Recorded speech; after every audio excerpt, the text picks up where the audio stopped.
And of course, the tour won't be completed without buying souvenir items. So, ang buong team namin guys, dumaan kami sa Favoritos Souvenir Shop.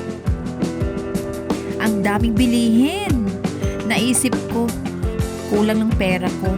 Pero bahala na, basta makabili lang ako ng mga ilang items ng mga delicacies ng Bohol. So, syempre, unang-unang hahanapin natin ay yung kalamay. Yung kalamay ng Bohol.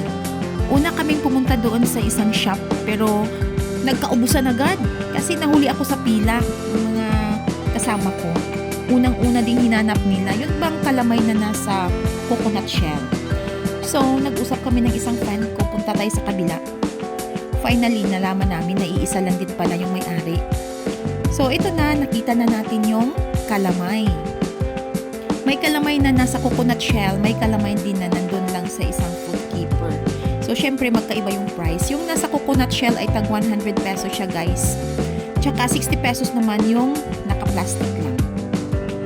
Yun, nag-enjoy ako, guys. Tapos, napaka-accommodating din ng kanilang mga sales lady. Halos lahat napulutin ko. Pero kulang tayo sa budget. Yan. Nabutan niya ako ng basket.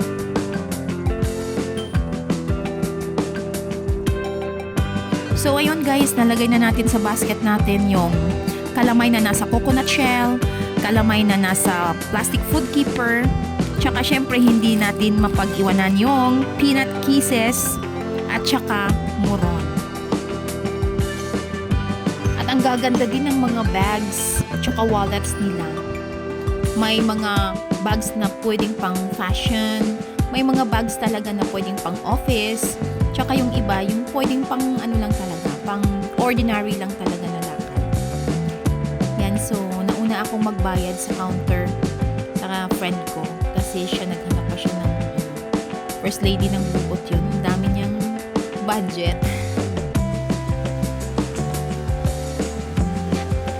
By the way, yung nasa counter na ako, muntik nang magkaubusan ng budget. Kasi sa lahat ng mga items na nakita ko, wala akong itulak kabigin. Super gaganda talaga ng mga items, guys.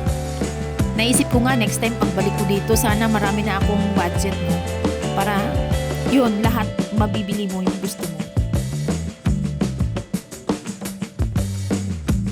So, yun lang muna ang ma-share ko sa ating souvenir shop adventure dito sa Bohol. Actually, we are on our way home. So, I'm happy na ito na, nabili ko na yung gusto kong kalamay, muron, at peanut kisses. Thank you so much for watching, guys. Please be with me again in our next adventure.